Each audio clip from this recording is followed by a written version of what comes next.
गए। मैंने ये तीनों पॉइंट लिखे थे और इसी सवाल में तीनों पॉइंट है। देखें सलमान मिर्जा ने थ्रू आउट टूर्नामेंट में जितने मैच खेले अच्छी की, मगर आज का जो मैच है ना ये बड़ा मैच था।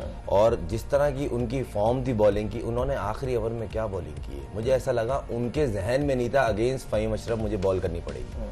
जिस एरिया में ढूंढते हैं फ़हीम अशरफ उस लेंथ पे उन्होंने बॉल मिडिल और लेग स्टंप पर ऑन साइड थोड़ी शॉर्ट ऑफ लेंथ बॉल की, विद इन स्टंप बॉल करने की कोशिश की, उसको हिट लगी। जब लास्ट ओवर होता है ऑफ स्टंप खेल के बाहर यॉर्कर सिलोवन यॉर्कर इस पे निकालते हैं, यॉर्कर बहुत ही कोई अच्छा बैट्समैन होता है तो कनेक्ट होती है। मगर हसन नवाज की तारीफ करनी पड़ेगी, फ़हीम अशरफ की तारीफ करनी पड़ेगी और थोड़ी सी बुराई करनी पड़ेगी किसकी, लाहौर कलंदर की फील्डिंग की।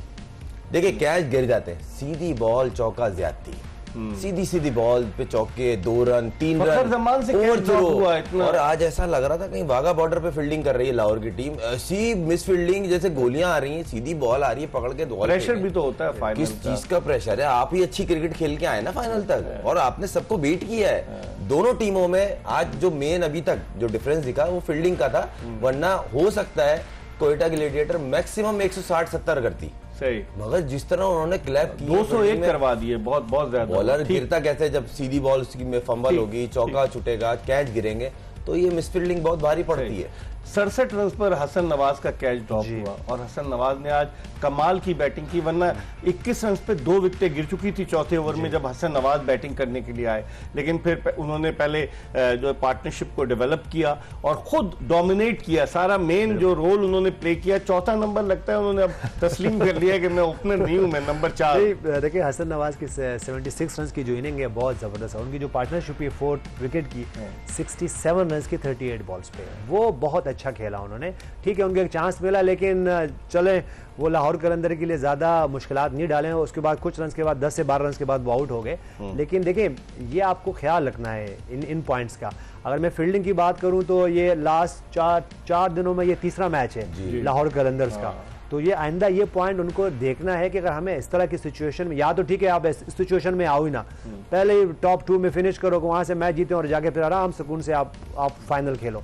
लेकिन जब इस तरह की आपको पोजीशन होती है तो उसमें फिर आपने ख्याल रखना है, अपने आप को थोड़ा रिजर्व रखना है, अपनी एनर्जी रखनी है, क्योंकि ग्रैंड फाइनल में फिर इस तरह होता है। और हमने एक पॉइंट पे कल डिस्कशन की थी कि सऊद शकील को जो अपना रोल है वो डिफाइन करना है। आज अगर उनकी वही वाली बात देख ले, जब उनकी विकेट्स गिरी और अगर यहाँ पे एक और विकेट गिरती कहीं तो और पार्टनरशिप नहीं होती तो ये अभी 150 रन चेस कर रहे होते, और इस सिचुएशन पे 150 रन चेस करना बहुत आसान होता। तो मेरे ख्याल से ये वो की पॉइंट्स हैं जो कि जब नेक्स्ट PSL आए तो उसमें आपने इसको अभी से पॉइंट आउट करके और फिर जब अगली दफा आओ आप नेक्स्ट PSL में नेक्स्ट ईयर आओ तो इस पे आप जरूर इसका कोई वर्किंग करके आए।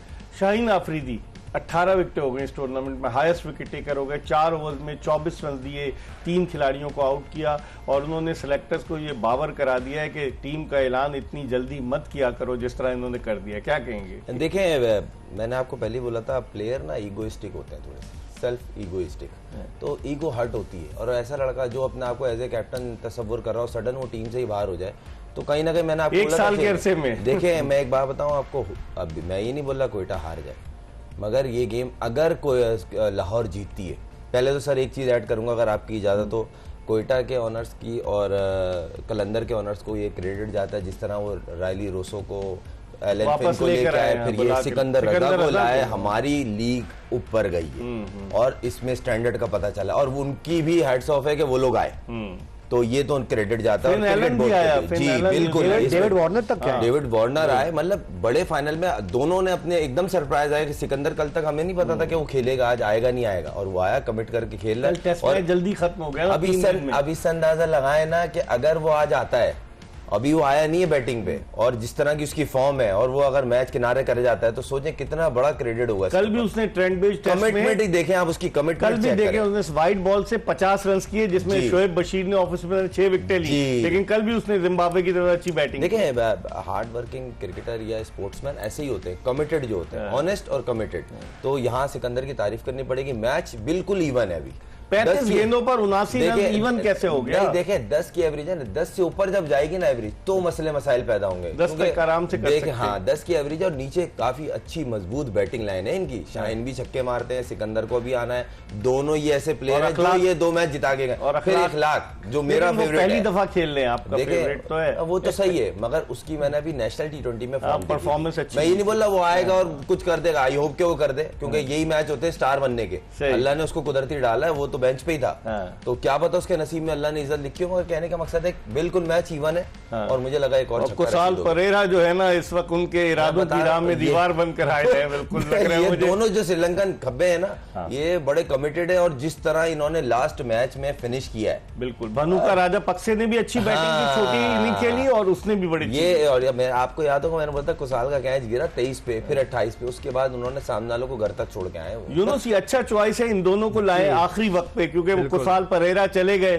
तो ये लेकर आए। आप देखेंगे इन्होंने आते ही जो है वो परफॉर्मेंस देना शुरू कर दी। कुशाल परेरा की बात करें और राजा पक्सा की बात करें, देखें ये इस रीजन के प्लेयर हैं। स्पिनर्स इनके मुल्क में भी बहुत टॉप के स्पिनर्स रहे हैं और बार बार ये पाकिस्तान के साथ और इस रीजन में खेलते हैं और कंडीशन भी ऑलमोस्ट इनके लिए हमारी जैसी है। और जिस वक्त इसका गेम का जिस तरह चल रहा है, आई होप के ये इन दोनों स्पिनर्स को बहुत अच्छा खेल रहे हैं इस वक्त। 13 का एवरेज आ गया रिक्वायर्ड। लेकिन देखिए अभी इनको ये ओवर देखना है और इसके बाद क्योंकि देखें जब ये थोड़े से फास्ट बॉलर्स भी आएंगे और यहाँ पे अगर मैं उस्मान तारिक की बात करूं तो उनका ये मेरे ख्याल से तीसरा ओवर है जी, तो इसके बाद उनका एक ओवर रह जाएगा।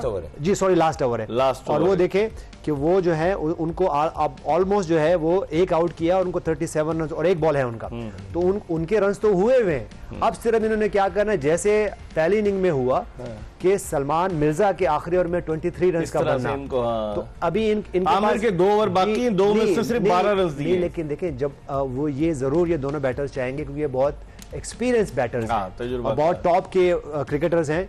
अब ये देखिए उनकी यहाँ पे कोई पैनिक नहीं है, उनको पता है कि एक ओवर में उनको कहीं ना कहीं रन मिलेंगे और फिर एंड में हम ये देख रहे होंगे कि अगर ये दोनों खेलते रहे या इनमें से एक बैटर भी खेलता रहा आखिरी 18-19 ओवर तक, तो फिर हम दे रहे होंगे रन बॉल हमारे पास होगा उसमें।